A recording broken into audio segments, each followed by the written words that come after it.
श्री गणेशाय नमः। कार्तिक मास महात्म्य 28वां अध्याय।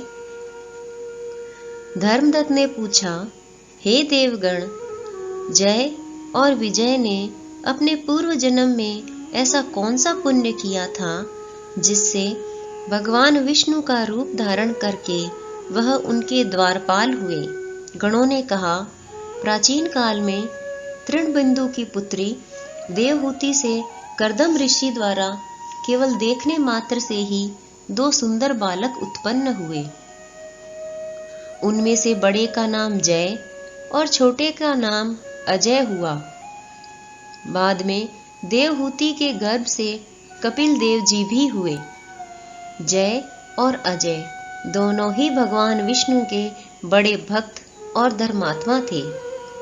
दोनों ही नित्य प्रति अष्टाक्षर मंत्र का जाप करते थे और भगवान विष्णु का व्रत करते थे। भगवान भी इन दोनों भाइयों पर अत्यंत प्रसन्न थे और नित्य पूजा के समय इनको दर्शन दिया करते थे।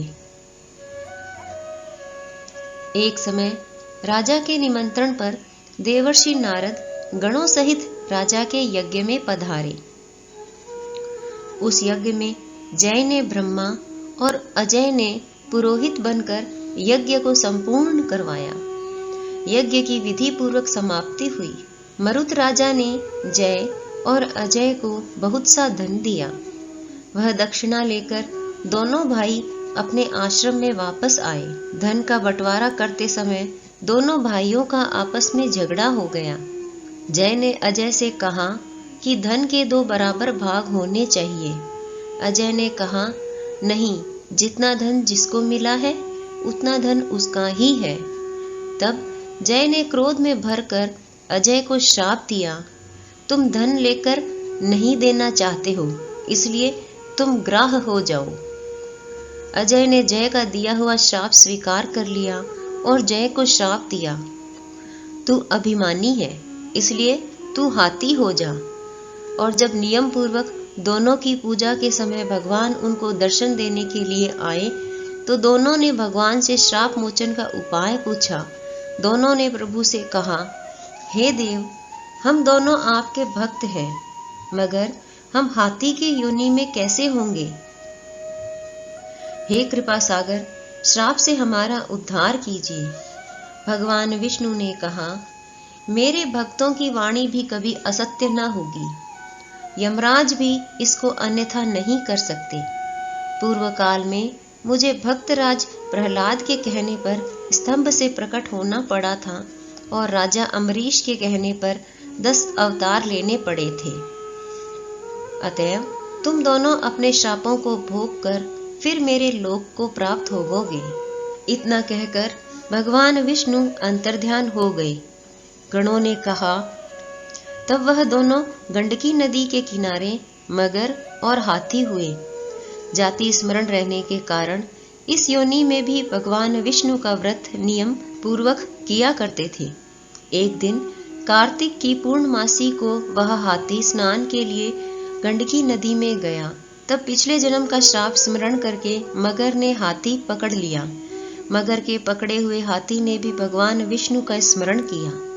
फिर क्या था, तुरंत ही शंख, चक्र, गदा, पद्मधारी भगवान ने अपने सुदर्शन चक्र द्वारा उन दोनों मगर और हाथी का उद्धार किया और उन दोनों को अपने जैसा रूप देकर भगवान उन्हें बैकुंठ में ले गए।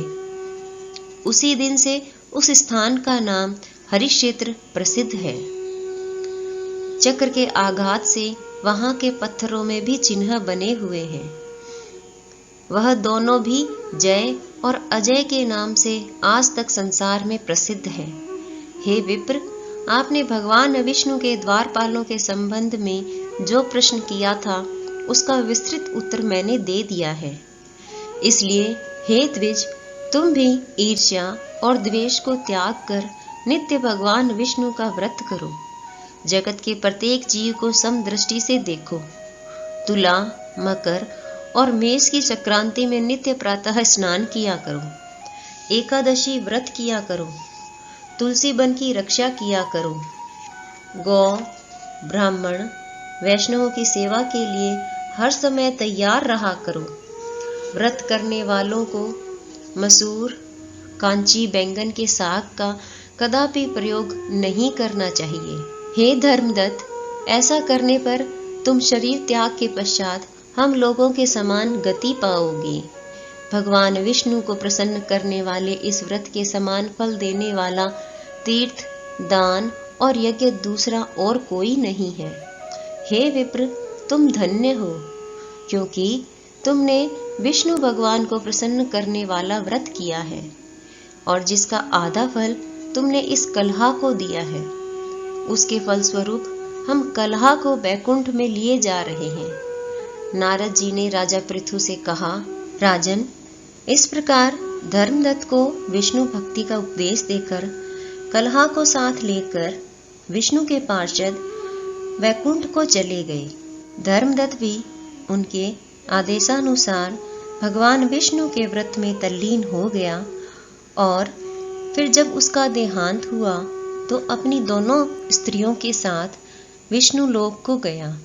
हे राजन, जो कोई भी प्राचीन काल के इस इतिहास को सुनता और सुनाता है वह अंत में विष्णु लोक को प्राप्त होता है। इसी के साथ कार्तिक मास महात्म्य का 28वां अध्याय पूर्ण हुआ। जय श्री कृष्ण।